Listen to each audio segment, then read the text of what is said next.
Hey, welcome back to Dad Life Chess. It is time for us to look at my first ever DojoLiga tournament game. I told myself we would look at the good, the bad, and the ugly. Well, this game is all those. It's ugly. It was really bad, but it was good for my opponent. So there's that.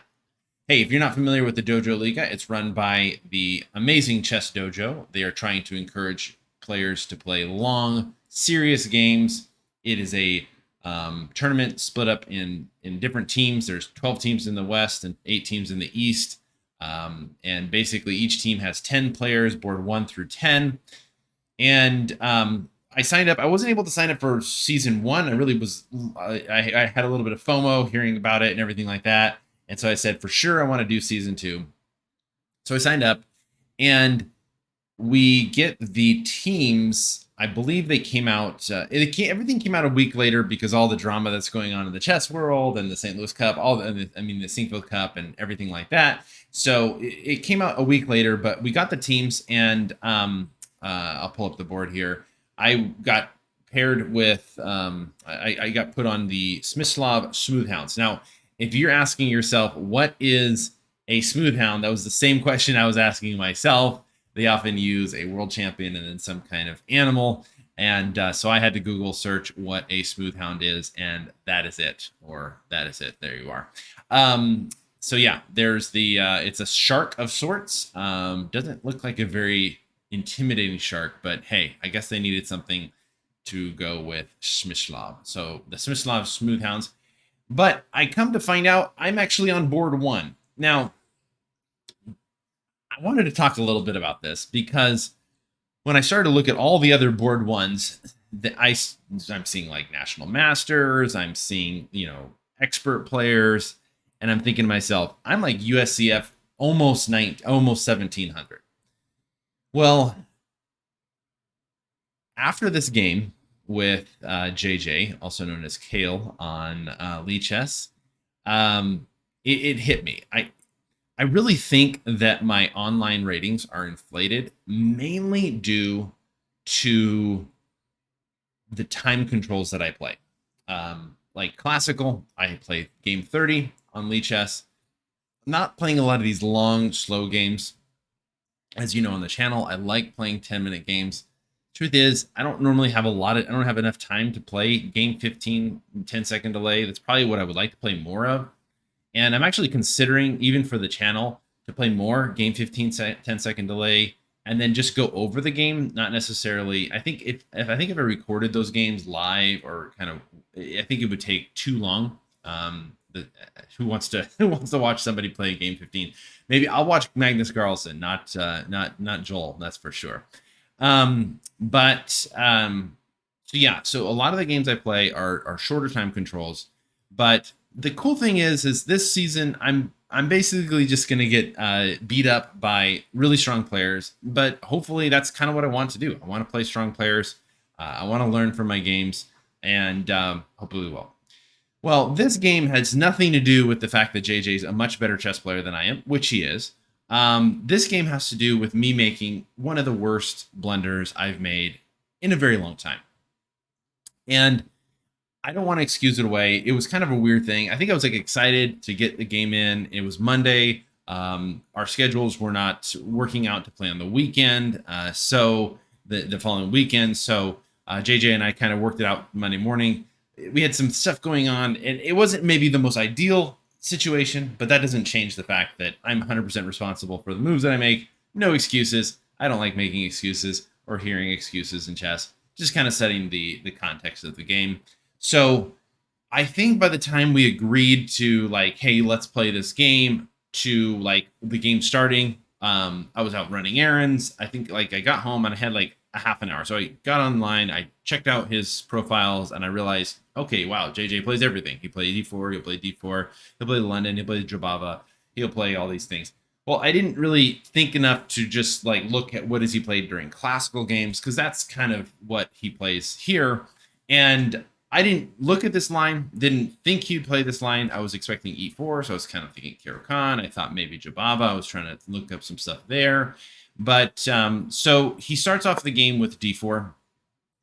I played d5, knight f3. I thought, well, maybe we get London or something like that. And I played knight f6, and then he plays g3. And I was like, oh dear, here we go. This is a line that I have very poor results with. And thankfully, after this game, it forced me to look at some other lines and to have something for later when I face this again.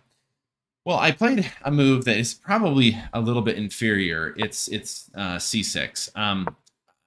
I think later I'd probably play something like bishop to g4, then get these then push e6, c6, get this kind of structure. But instead, I played c6. JJ then fianchettoed his bishop. I played bishop f5. This is probably where I would say I made the first inaccuracy.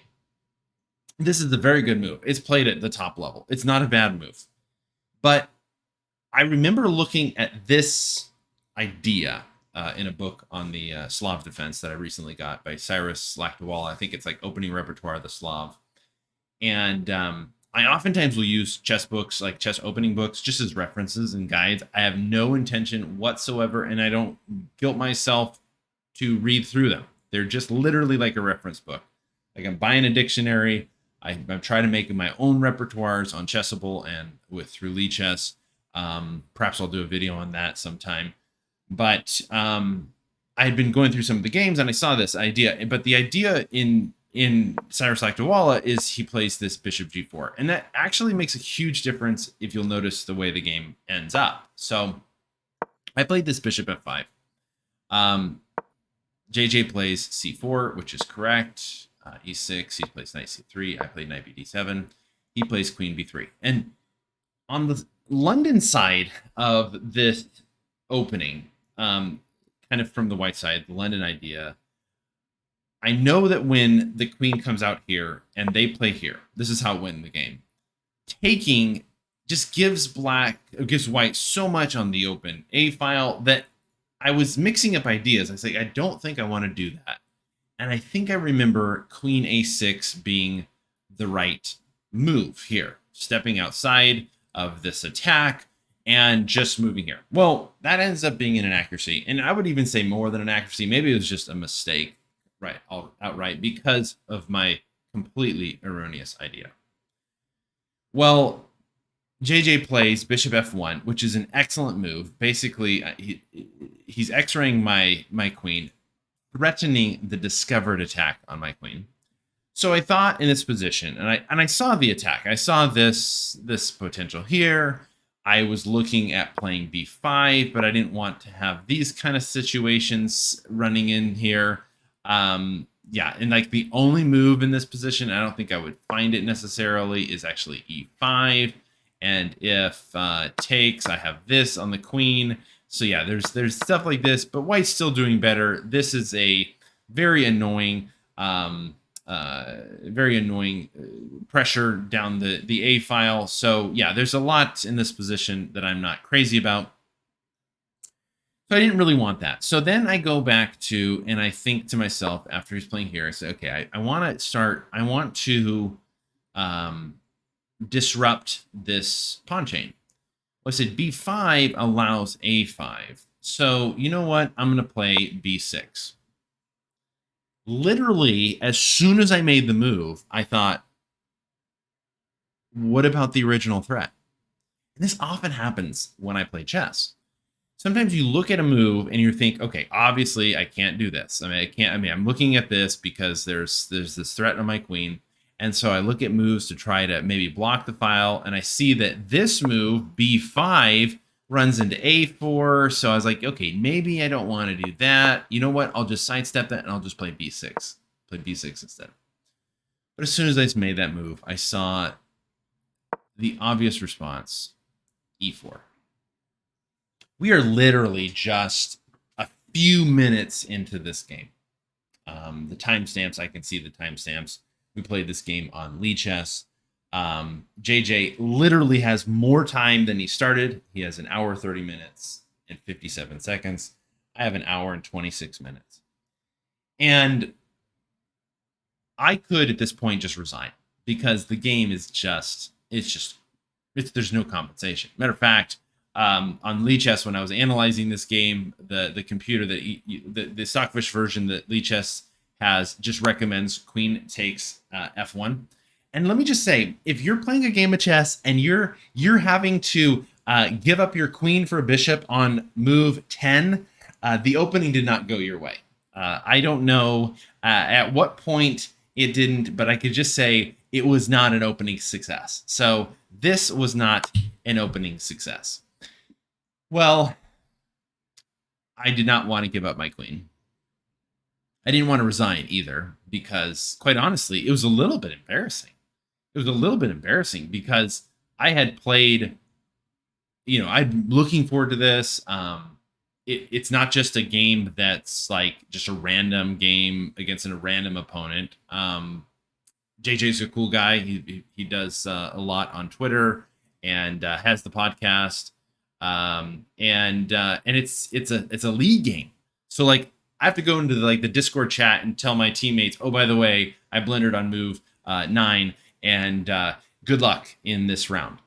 On the first day that the pairings come out, like my game, it was so embarrassing. Like they have this Google Sheets document that you enter in your results, and like for hours, maybe even a couple days, my game was like the only one in the entire league. And it was just like, if anybody clicked on that link, I was just hoping they didn't, and they saw this game. And but thankfully people were like nice. They were like, oh, hey, it happens. And they're thinking, yikes. But yeah, anyway, so I wanted to resign. I really just wanted to like crawl into a hole and like never play chess again. But hey, we learn from our mistakes. And that's what I tell my students. That's what I tell my kids. Take responsibility for your actions, learn from it, and move on. Now, the rest of the game is not that instructive. JJ dominated me, and I'll kind of click through and I'll show you what happened. But it's not like, I don't know if that's going to be the learning point for me. However, before we go on, I want to mention one thing, and it's not an excuse. It's not an excuse, but it might shed a little bit of information, and maybe it'll be helpful for you to not mix up opening ideas. Going back to this opening here, instead of playing c6, well, even if I do play c6, let's say I still play c6, and he plays bishop g2, then I play bishop g4. Now, I'm not assuming that JJ plays the exact same moves, because he does have moves like this and here. But let's just say the same opening sequence happens, but instead of my bishop being on f5, it's now on g4. Now this comes in here. Boom, boom, boom, boom, boom. This is the position that I had seen in Cyrus Lakdawala's book. And in this position, the correct move is queen a6. What's different? The position of my bishop. Because now bishop f1 is actually in inaccuracy. Because now b6, this does nothing other than say, hey, you got to do something with your queen. Queen simply comes back, and this pressure on c5 is going to be very annoying.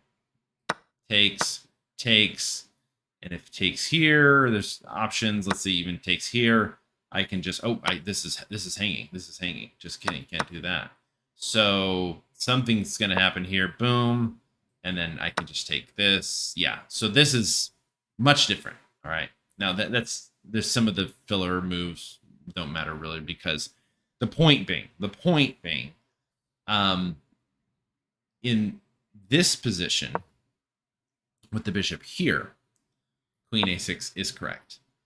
Now, does this excuse my absolute blunder of playing b6 in the right? No, it doesn't. But it kind of shows idea that I had seen this queen a6 line before, thinking it was right, not calculating. And that's the key. I was going on intuition, not on calculation, because I've seen this bishop f1 move before. It's not like completely foreign. I've seen this maneuver. But missing it with the bishop here obviously led to the epic disaster that is round 1. I was not a smooth hound. I was a blunder hound. I don't know. That was probably pretty lame. We're just gonna skip over that part. So anyway, we got to this position, complete blunder. He's up a piece. I'm thinking, I can't. I got to do something. I dropped my queen back because I didn't want this. I didn't want the pawn here. But when I did this, he ends up taking here. I'm. This is just. It's just a nightmare. I mean, like, if you could just show what Black's worst nightmare is, this is that position. Um, the game continued. He wins the exchange. I thought, well, maybe I can push my pawn, maybe get my king here. Oops, I just got to the end there. Where we go? He played c6. I played knight b6. He castled. I'm just really just trying to get my king into some kind of semblance of safety. I'm completely losing. He attacks my bishop. I stop that attack. He plays a very tricky and very cool move. I honestly, like, all of his moves were great, but this was actually just really great move.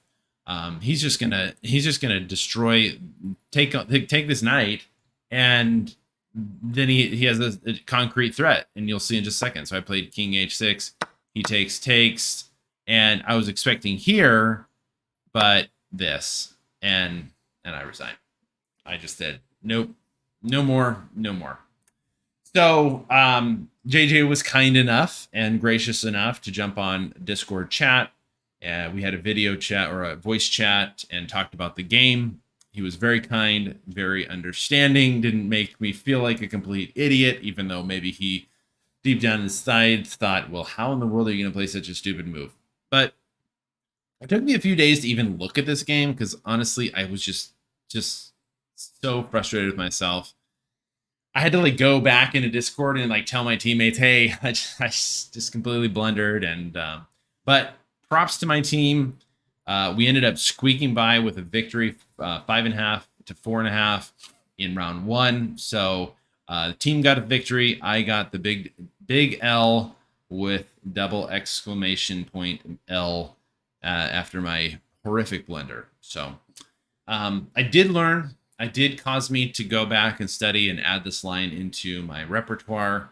I recommend that. That's what the value of these games are. I'm looking forward to the rest of the season. I'm looking forward to getting beat up by really strong players. Already have my next round pairing. It looks like should be playing that this weekend. So yeah, good, bad, ugly. We're just gonna show them. We're gonna show them. You get to experience the highs and the lows of my chess, and this was probably one of the worst. Wasn't the worst game I ever played, but it was probably one of the worst blunders I've had in an opening. So people that say don't study your openings, they don't matter. Well, they do kind of matter if you're going into a line like this and you play into a known trap, and there it is. It happens. Well, hey, good luck in all your chess games. Hope you do well. Hope you win your games. Hope you do not fall to opening traps. Hope your opponents fall to opening traps. Those are fun. Next time, we'll catch you. All right, thanks for watching. Bye.